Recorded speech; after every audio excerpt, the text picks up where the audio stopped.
এই ভিডিওতে আমরা যে টপিকটা নিয়ে ডিসকাশন করব সেটা হলো পাওয়ার স্ক্রু। এখন পাওয়ার স্ক্রু এই যে কম্পোনেন্ট এর যে একটা এক্সাম্পল আমরা কিন্তু সবাই ডে টু ডে লাইফে হয়তো প্রত্যক্ষ করছি। আহ, তার মধ্যে অন্যতম হলো গাড়ির টায়ার পাংচার হলে যখন দেখতে পাই যে গাড়ির যে চাকাটা পাংচার হয়েছে সেদিকটাকে লিফট করা হয় চাকাটাকে রিপ্লেস করার জন্য। তো কি দিয়ে লিফট করা হয়? না, একটা স্ক্রু জ্যাক, যেটাকে পপুলারলি জ্যাক বা স্ক্রু জ্যাক এই ধরনের নাম দিয়ে আমরা বলে থাকি। তো বেসিক্যালি সেটা কিন্তু একটা পাওয়ার স্ক্রু। সেই পাওয়ার স্ক্রু এর নিয়ে আমরা এখন এই টপিকে ডিসকাশন করব। এবং এখানে একটা জিনিস আমাদের মনে রাখতে হবে যে এই যে power screw design point of view থেকে আমরা যখন দেখব, তখন পাওয়ার স্ক্রুর একটা উনি মানে মেন ক্যারেক্টারিস্টিক্স যেটা হতে হবে সেটা হলো যে আমি যখন একটা লোডকে লিফট করলাম, সেই লোডটা যেন ওই কন্ডিশনে থাকে। আদারওয়াইজ আমি আমি এই গাড়ির এক্সাম্পলটা দিয়েই বলি যে ধরলাম আমি গাড়িটাকে লিফট করেছি পাওয়ার স্ক্রু দিয়ে। এবার আমি গাড়ির আহ, উম, তলায় একটু ভেতরে গিয়ে একটা কাজ করছি, কিন্তু দেখা গেল এই পাওয়ার স্ক্রুটা সেই যে লোডটা সেই লোডটা ক্যারি করে ওই কনস্ট্যান্ট ওই পজিশনে থাকতে পারছে না। ওটা তখন গ্র্যাজুয়ালি নিচে নামতে শুরু করেছে। তো তাহলে এইরকম যদি তার ফাংশন হয়, তাহলে কি সেটাকে আমরা ভালো পাওয়ার স্ক্রু বলতে পারি? অবশ্যই না।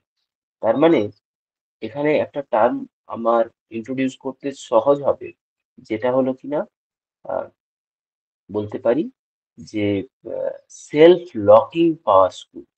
মানে সেলফ লকিং মানে একটা সার্টেন হাইটে যেখানে আমি তুলেছি সেখানে ওর নিজে থেকেই লকড কন্ডিশনে থাকবে। মানে আর সেটা নিজে থেকে ডাউন হবে না। অ্যাটলিস্ট মিনিমাম আমাকে একটা ফোর্স অ্যাপ্লাই করতে হবে, তবে গিয়ে যেন ডাউন হয়। তো সেই ক্রাইটেরিয়াটাকে বলছি সেলফ লকিং ক্রাইটেরিয়া, রাইট? তো আমরা আম, এই কনটেক্সটে এখন পাওয়ার স্ক্রুর ডিজাইন শুরু করব। কিন্তু শুরু করার আগে তো পাওয়ার স্ক্রু সম্পর্কে কিছু কিছু কথা, কিছু ছবি, এগুলো দেখবো। তার সঙ্গে তার বেসিক টার্মিনোলজি, কারণ ডিজাইন করব অথচ তার স্ক্রু সম্পর্কে বেসিক টার্মিনোলজি জানবো না, তা তো হয় না। তো আগে পুরোটাই ফান্ডামেন্টাল থেকে শুরু হচ্ছে, যেহেতু একটা স্ক্রুর কথা বলছি। একটা স্ক্রু মেকানিক্যাল আইটেম, তার একটা তার মধ্যে থ্রেড থাকে। তো সেখানে বেসিক টার্মিনোলজি কিছু আছে, সেগুলো দেখে নিয়ে তারপর আমরা তার ডিজাইন জেনে এবং তার সিগনিফিকেন্স জেনে আমরা শেষ করব। তো এই হচ্ছে ভিডিওর আউটলাইন, যেখানে আমরা পাওয়ার স্ক্রু নিয়ে ডিসকাশন করতে চলেছি। তো শুরু করা যাক। তাহলে power screw is a mechanical device used for converting rotary motion to linear motion, right? এখানে এগুলোকে রোটেট করলে আপ এন্ড ডাউন হয় depending on sense of rotation. এবার ট্রান্সমিটিং পাওয়ার, অবশ্যই একটা এই জ্যাক গুলো নিজেরা একটা গাড়ির একটা সাইডের লোড পুরো তুলে রাখতে পারে। তো ট্রান্সমিটিং পাওয়ার তো অবশ্যই, যে মেন অ্যাপ্লিকেশন হচ্ছে টু রেজ দ্য লোড। এবার লেদেরতে একটা পাওয়ার স্ক্রু আছে যার কাজ হচ্ছে অ্যাকিউরেট মোশন প্রোভাইড করা। ভাইসে পাওয়ার স্ক্রু রয়েছে যার কাজ হচ্ছে ওয়ার্কপিসকে ক্ল্যাম্প করা। ইউনিভার্সাল টেস্টিং মেশিনে পাওয়ার স্ক্রু রয়েছে যার কাজ হচ্ছে লোড, যে স্যাম্পেলটা থাকে তাকে আহ, একটা জ ফিক্স থাকলে অন্য জটা দিয়ে তাকে পুল করা বা পুশ করা। আহ, তো এই যে কম্পোনেন্টটা, এই কম্পোনেন্টটার ইজি ডেসক্রিপশন হচ্ছে এরকম যে এখানে একটা স্ক্রু নাট মেকানিজম থাকে। এখন এই নাটটা আমার স্ট্যাটিক বডির সাথে মানে লেগের সাথে ফিক্স। তাহলে নাটটা যদি ফিক্স থাকে, এবার depending on sense of rotation, তাহলে স্ক্রুটা আপ এন্ড ডাউন হবে, স্ক্রুটা মুভ করবে। কারণ রোটেশন দিলে নাট এবং স্ক্রুর মধ্যে যে কোনো একটাকে যদি আমি স্ট্যাটিক রাখি, তাহলে অন্যটা ডিপেন্ডিং অন রোটেশন একটা আহ, সামনে পিছনে যাবে। তো এখানে যেহেতু নাটটা ফিক্স, তাই লিভার দিয়ে যদি এই স্ক্রুটাকে ঘোরানো হয় তাহলে স্ক্রুটা আপ এন্ড ডাউন হবে, রাইট? তো লেদেতে এই লিড স্ক্রুটা, এই যে লিড স্ক্রু, এই যেখানে কার্সারটা রয়েছে, এটা একটা বেসিক্যালি পাওয়ার স্ক্রুর এক্সাম্পল। তো এবার যেটা বললাম যে স্ক্রুতে বিভিন্ন ধরনের থ্রেড হয়। তো যার মধ্যে এটা হচ্ছে একটা স্কোয়ার থ্রেডের ছবি, এটা একটা ট্রাপিজয়েডাল থ্রেডের ছবি। সেই ট্রাপিজয়েডাল থ্রেডে এই থ্রেড অ্যাঙ্গেলটা হয় 30 ডিগ্রি, স্কোয়ার থ্রেডের তো ন্যাচারালি 90 ডিগ্রি। অ্যাকমে থ্রেড একটা টাইপের থ্রেড যেখানে 30 ডিগ্রি নয়, ওটা 29 ডিগ্রি করে থ্রেড অ্যাঙ্গেল হয়। আর বাট্রেস থ্রেড হচ্ছে আহ, এইভাবে একটা একটা সাইডে স্কোয়ার থ্রেডের মতো, আর একটা দিকে 45 ডিগ্রি থ্রেড অ্যাঙ্গেল নিয়ে এই বাট্রেস থ্রেড রয়েছে। তো এবার এখানে কিছু ইম্পর্টেন্ট মেসেজেস রয়েছে, like there is no radial pressure or side thrust on nut of square thread. হ্যাঁ, মানে স্কোয়ার থ্রেড নিয়ে একটা কথাবার্তা, তারপর এখানে ট্রাপিজয়েডাল থ্রেড নিয়ে কিছু তার importance. The strength of screw depends on the thread thickness at the core diameter, right?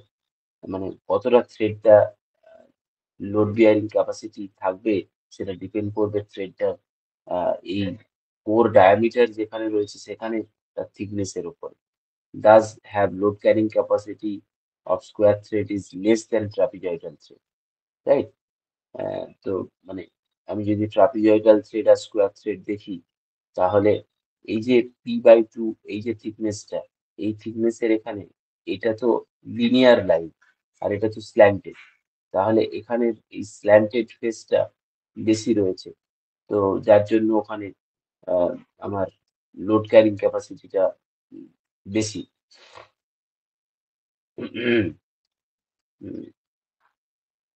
Trapezoidal R অ্যাকমে thread তো খুব ক্লোজ, কারণ একটার অ্যাঙ্গেল 29 ডিগ্রি, একটা 30 ডিগ্রি। এগুলো আহ, মানে এগুলোর হিস্ট্রি হচ্ছে বেসিক্যালি ওই বেসিক্যালি এই স্ক্রু থ্রেড এগুলো তো ইন্টারচেঞ্জেবিলিটি বলে তো একটা বস্তু রয়েছে। মানে ইন্টারচেঞ্জেবিলিটি কনসেপ্টটা ঠিক কি রকম?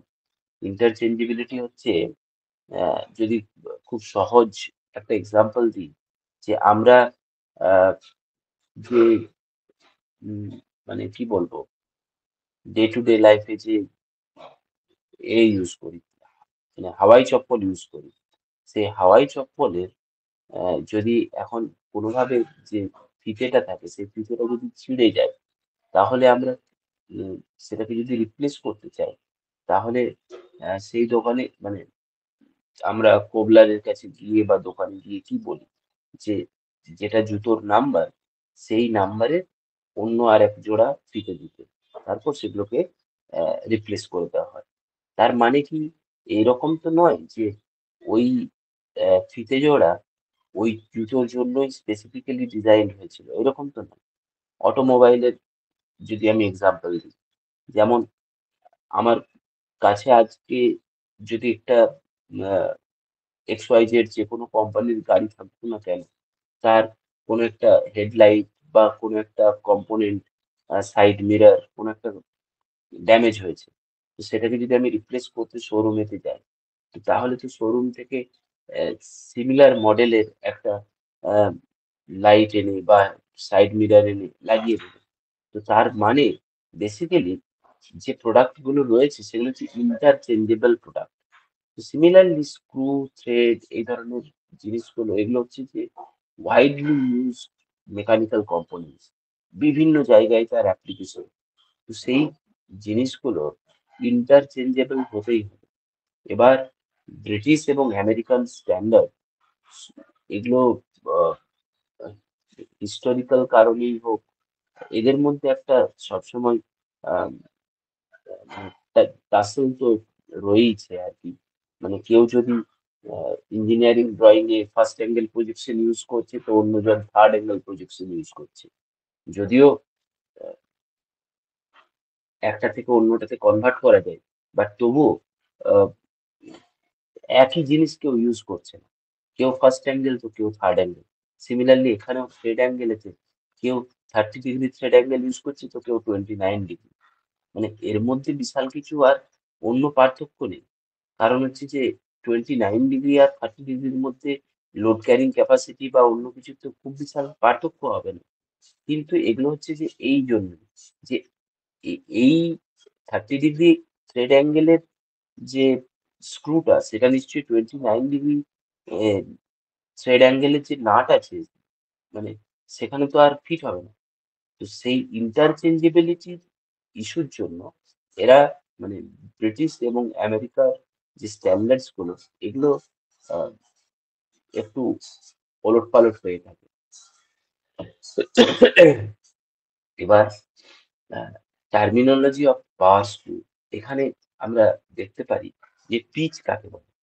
পিচ এই ওয়ার্ডটা তো বেসিক্যালি আমাদের বিভিন্ন জায়গাতে ডেফিনেশনেতে লাগে।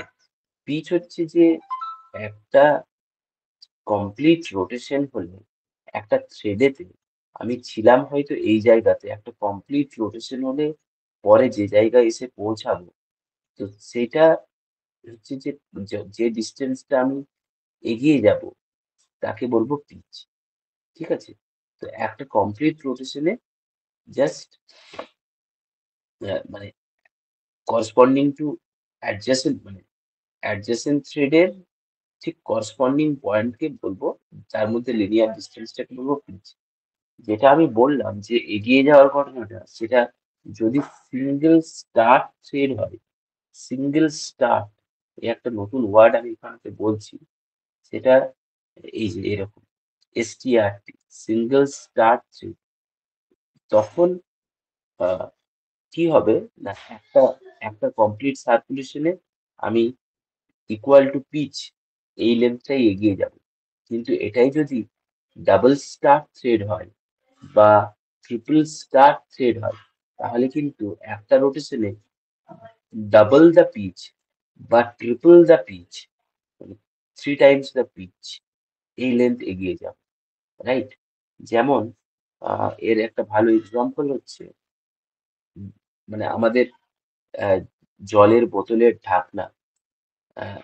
এটা যদি এখন এখানেও তো থ্রেড থাকে, বা আমাদের অনেক সময় পেনের ঢাকনা যেটা থাকে সেখানেও থ্রেড থাকে। তো সেই সমস্ত থ্রেড যদি এখন খুলতে অনেক সময় লাগতো, হ্যাঁ, তাহলে আমরা কি খুব কমফোর্ট ফিল করতাম? মানে আমি জল খাবো, জলের ঢাকনাটা খুলছি, অনেকক্ষণ ধরে আমাকে থ্রেডটা আনস্ক্রু করতে হচ্ছে।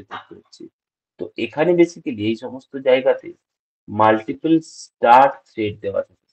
তার মানে কি আমি একবার ঘোরাবো অথচ ডাবল দ্য পিচ বা ট্রিপল টাইমস মানে 3 টাইমস দ্য পিচ ট্রাভার্স হয়ে এগিয়ে গিয়ে আমার ক্যাপটা খুলে যাবে।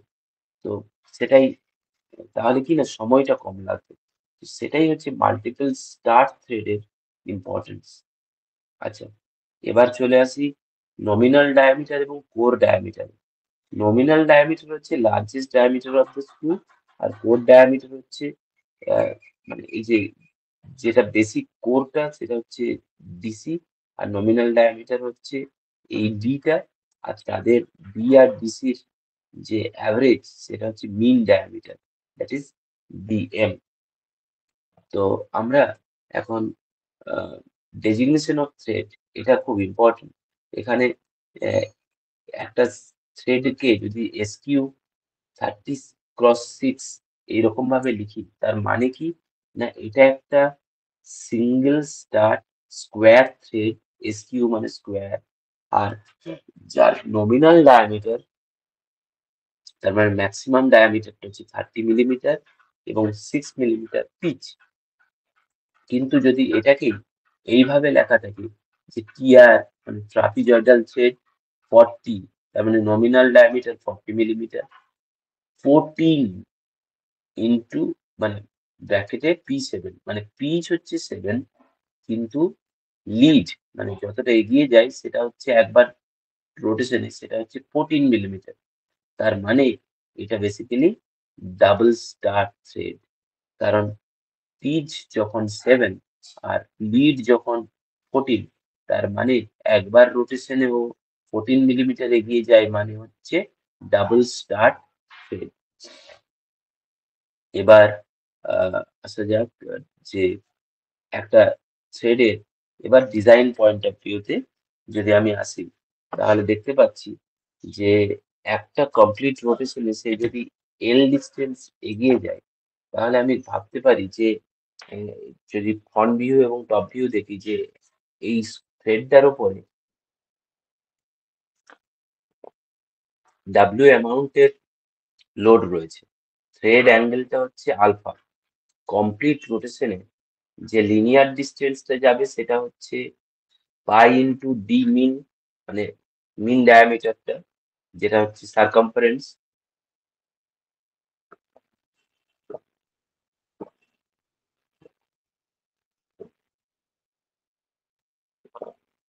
আর এই রাইজটা, লোডের রাইজটা হবে লিডের সমান। তাহলে এই এল আলফা পাই ডিএম, যেহেতু এটা একটা রাইট অ্যাঙ্গেল ট্রায়াঙ্গেল ফর্ম করছে, এখান থেকে আমি কিন্তু tan alpha equals to L by pi DM বলতেই পারি, এবং এটা বলবো, এটা পরে আমার কাজে লাগবে। L tan alpha equals to L by pi DM.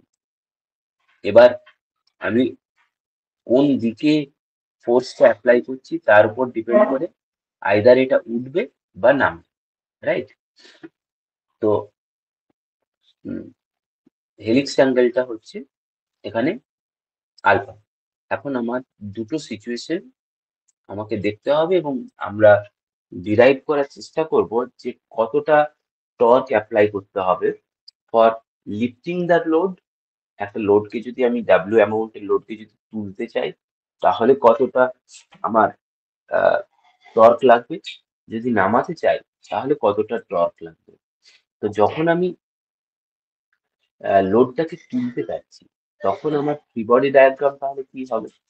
আমি ঠিক যে ছবিটা একটু আগেই দেখালাম, সেই ছবির পরিপ্রেক্ষিতেই বলা যায় যে আমি যদি এইসব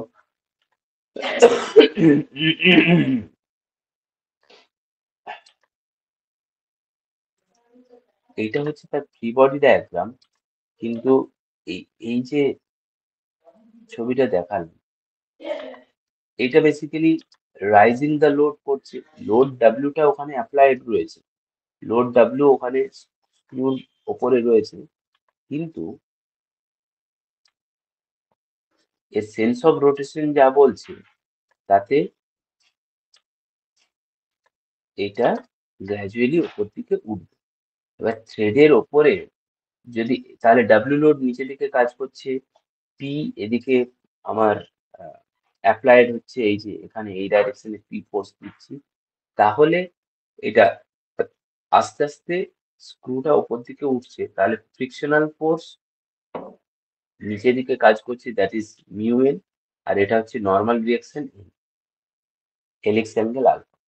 এবার এখানে যদি আমি আহ, এর ফোর্স ব্যালেন্স করতে চাই, তাহলে ঠিক কিরকম ফর্মুলা পেতে পারি?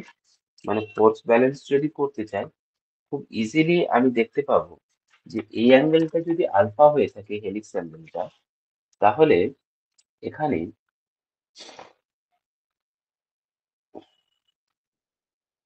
এই অ্যাঙ্গেলটা যদি আলফা হয়, তাহলে এখানে এই অ্যাঙ্গেলটাও আলফা হবে, রাইট? এই অ্যাঙ্গেলটাও আলফা হবে।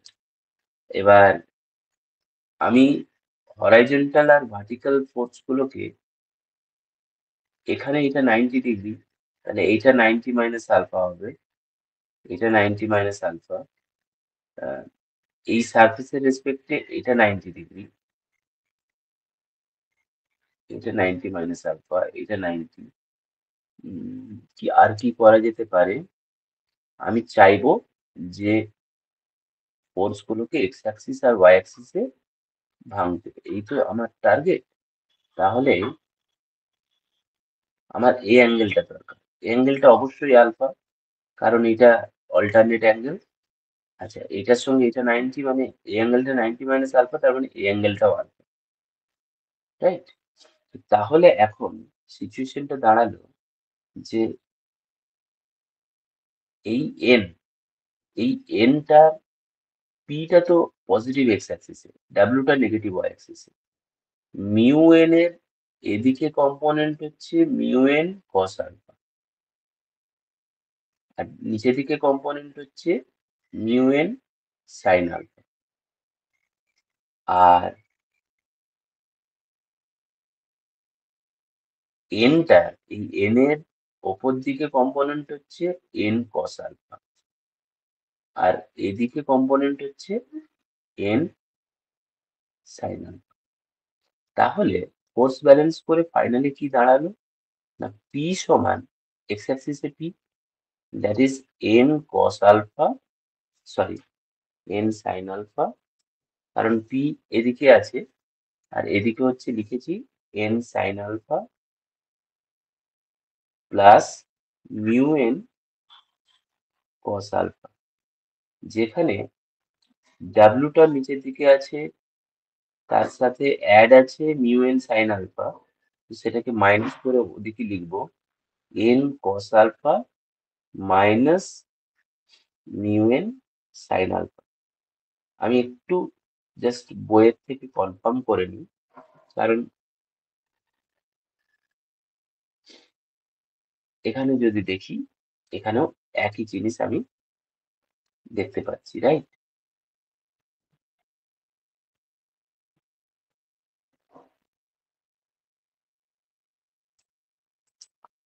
যদি দেখে নিই তাহলে পি সমান mu N cos alpha N sine alpha N cos alpha mu একদম। এবার এখানে যেটা করতে হবে সেটা হচ্ছে যে আমাকে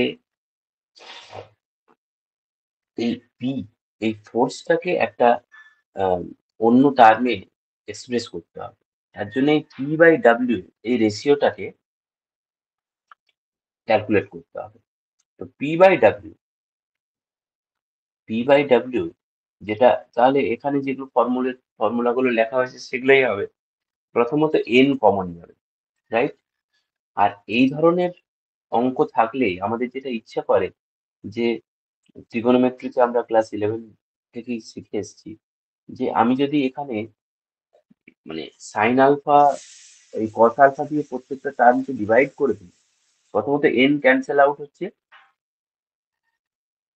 তারপর প্রত্যেকটা টার্মকে সাইন কস আলফা দিয়ে ডিভাইড করে দিলে এই টার্মটা হয়ে যাবে ট্যান আলফা, এখানে থাকবে শুধু মিউ, এটা হয়ে যাবে 1 মাইনাস মিউ ট্যান আলফা।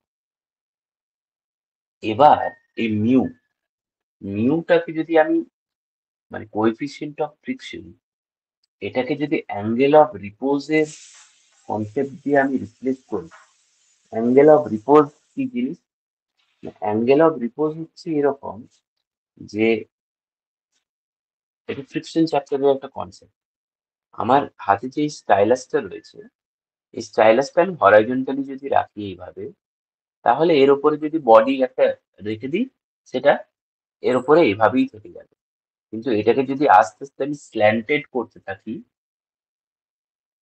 হুম, আস্তে আস্তে যদি আমি এভাবে বাঁকাই, তো তাহলে কি হবে যে একটা সময় পর ও স্ট্যাটিক ফ্রিকশনটা কাটিয়ে নিচে দিকে স্লাইড করতে শুরু করবে।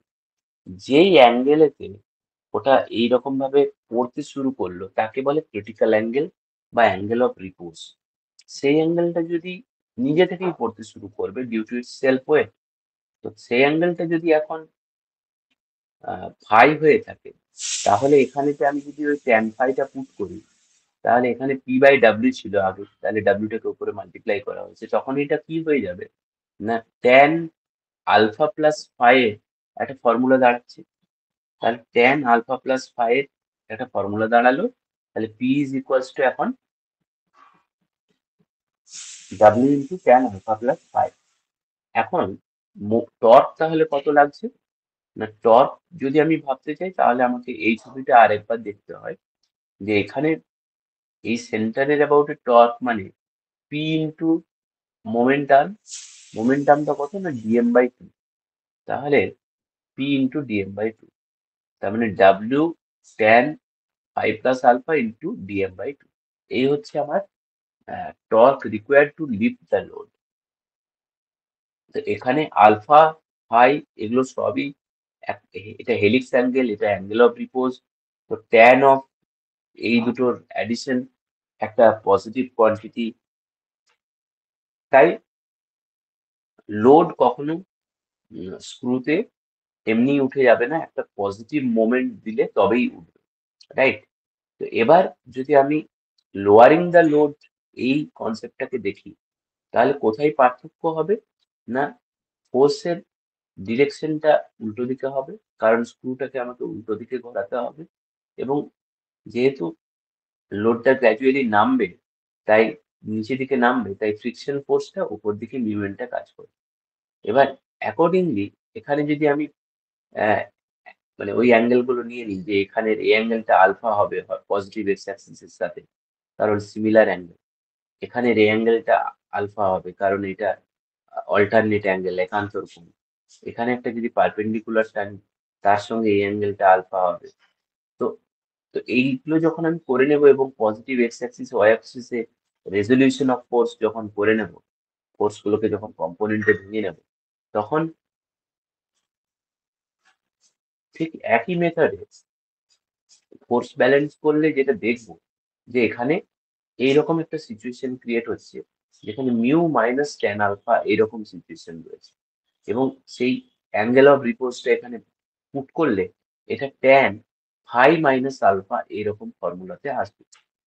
এবার এখানেই ওই সেলফ লকিং এর ফান্ডাটা লাগবে, যেটা শুরুতে বলেছিলাম, যে কি না, এই এখন যদি আলফার ভ্যালুটা অ্যাঙ্গেল অফ রিপোজের থেকে বড় হয়ে যায়, হেলিক্স অ্যাঙ্গেলটা যদি অ্যাঙ্গেল অফ রিপোজের থেকে বড় হয়, তাহলে কি হবে? তাহলে যেটা হবে যে এটা নেগেটিভ কোয়ান্টিটি হবে, ট্যান ফাই মাইনাস আলফাটা নেগেটিভ হবে। তার মানে load required to lowering the load, সেটা একটা নেগেটিভ ভ্যালু হবে। নেগেটিভ ভ্যালু হবে মানে কি, সেটা নিজে থেকেই নেমে যাবে। তো তাহলে সেই জিনিসটা যদি আমাকে আটকাতে হয়, তাহলে যেটা দরকার, যে ফাইয়ের ভ্যালুটা অবশ্যই আলফার থেকে বড় হতে হবে। তো এই ফাইয়ের ভ্যালুটা আলফার থেকে বড় সিলেক্ট করা, কারণ ফাইটা কি, যে কোএফিসিয়েন্ট অফ ফ্রিকশনের উপর ডিপেন্ড করে। তার মানে সেটা হচ্ছে বেসিক্যালি আমার কোএফিসিয়েন্ট অফ ফ্রিকশন যেহেতু বলছি, তাই সেটা মেটেরিয়াল সিলেকশনের উপরে ডিপেন্ড করবে। তো তার জন্যই আমাকে যে মেটেরিয়ালের উপরে ওই পাওয়ার স্ক্রুটা বানাবো, তার যেন এই ক্রাইটেরিয়াটা ভায়োলেটেড না হয়, যেন আলফার ভ্যালুটা ফাইভ থেকে বড় না হয়ে যায়, সেই জিনিসটা আমাকে দেখতে হবে। বা হেলিক্স অ্যাঙ্গেলটাকে ছোট রাখা। তো এটা গেল লোয়ারিং দ্য লোড। এবার যেহেতু আমি এই ফর্মুলা গুলো কিভাবে ডিরাইভ হলো সেটা টোটালটাই করে ফেললাম, এখন এখানে এগুলোর যদি নিউমেরিক্যাল ডেটা দেয়, তাহলে অঙ্ক করতে নিশ্চয়ই কোনো অসুবিধা হওয়ার কথা নয়। এবার এফিসিয়েন্সি অফ স্কোয়ার থ্রেড, এটা যদি আমরা দেখি, তো বেসিক্যালি এফিসিয়েন্সি মানে কি, এটা বেসিক্যালি ওই পাহাড়ে স্পাইরাল পথেতে ওঠার মতো, যে আলটিমেটলি আমি কতটা উঠছি আর কতটা পথ ঘুরে উঠছি আর কি। তো ওয়ার্ক আউটপুট আর ওয়ার্ক ইনপুট, তাহলে ওয়ার্ক আউটপুট আলটিমেটলি হচ্ছে ডাব্লিউ ইন্টু এল, কারণ কতটা রাইজ হচ্ছে। আর এদিকে সেই এল উঠতে গিয়ে আমাকে পি ফোর্স দিতে হচ্ছে পাই ডিএম পথ জুড়ে, তাহলে ফোর্স ইন্টু ডিস্টেন্স, এখানেও ফোর্স ইন্টু ডিস্টেন্স, কিন্তু এটা হচ্ছে নেট আউটপুট, এটা হচ্ছে ইনপুট। তাহলে এখানে ডাব্লিউ বাই পি এই রেশিওটা যেহেতু রয়েছে, তো ডাব্লিউ বাই, আগে পি বাই ডাব্লিউ রেশিওটা দেখেছিলাম যে ট্যান ফাইভ প্লাস আলফা হয়, তাহলে এখানে ফর্মুলাটা দাঁড়ালো tan alpha divided by tan five plus alpha. এটা যে কোনো জেনারেল সিচুয়েশন। এবার এটার যদি আমি একটু ক্রিটিক্যাল কন্ডিশন গুলো ডিসাইড করি, যে সেলফ লকিং স্ক্রুর জন্য তো এই ফাইয়ের ভ্যালুটা greater equal to alpha maximum হতে পারে? তো ইকুয়াল টু আলফা যদি পুট করি তাহলে এখানে এটা tan 2 phi হবে, কারণ আলফাটাও যদি ফাইয়ের সঙ্গে ইকুয়েট করি। এবার সেখান থেকে এইটার যে ভ্যালু, এই tan 2 আর 2 phi, তাকে যদি tan এর এই ট্রিগোনোমেট্রিক ভ্যালু দিয়ে রিপ্লেস করি তাহলে দেখতে পাচ্ছি যে এটা হচ্ছে half minus half of tan2 phi। এবার এটা তো একটা পজিটিভ ভ্যালু, তাহলে এটা কখনোই এই এফিসিয়েন্সিটা should be less equal to 50% minus something, তার মানে 50%-এর থেকে কম হবেই। এই জিনিসটা আমাদের একটা ডেরিভেশন দেখানো যেতে পারে যে efficiency of a self locking square thread is always less than 50%, কারণ এটা তো একটা পজিটিভ কোয়ান্টিটি, সেটা এই হাফ মাইনাস করে রয়েছে, তাই 50%-এর থেকে কম হতে বাধ্য। আর এখানে একটা নিউমেরিক্যাল রয়েছে, এখানে জাস্ট ওই যে ফর্মুলাগুলো করলাম তারই নিউমেরিক্যাল ডেটা দিয়ে, তাই ভিডিওটা পজ করে আমরা এটাকে যদি একটু প্র্যাকটিস করে নিই তাই কোনো অসুবিধা হবে না। তো ফর্মুলারই জাস্ট অ্যাপ্লিকেশন এবং একটা ফাইনালি কমেন্ট করতে বলা হয়েছে যে এটা কি সেলফ লকিং কি সেলফ লকিং নয়, সেই ধরনের একটা কমেন্ট। তো এই ভিডিওতে তাহলে আমরা দেখলাম যে power screw design point of view থেকে টোটাল মানে একদম পাওয়ার স্ক্রুর এক্সাম্পল, সেলফ লকিং ক্রাইটেরিয়া, স্ক্রুর একটা brief introduction, design point of view থেকে কিভাবে রাইজিং দ্য লোডের জন্য কত মোমেন্ট লাগবে, লোয়ারিং দ্য লোডের জন্য কত মোমেন্ট লাগবে, এই সমস্তটাই ডিসকাস করে আমরা দেখলাম যে এফিসিয়েন্সিটাও যেটা সেলফ লকিং স্ক্রুর জন্য সেটা কখনোই 50%-এর থেকে বেশি হতে পারে না। তো এই টোটাল জিনিসটাই কিন্তু আহ, খুব ইন্টারেস্টিং এবং সেগুলো নিয়ে আমরা ডিসকাস করলাম। তো এই ভিডিওতে এই পর্যন্তই। Thank you. Thank you.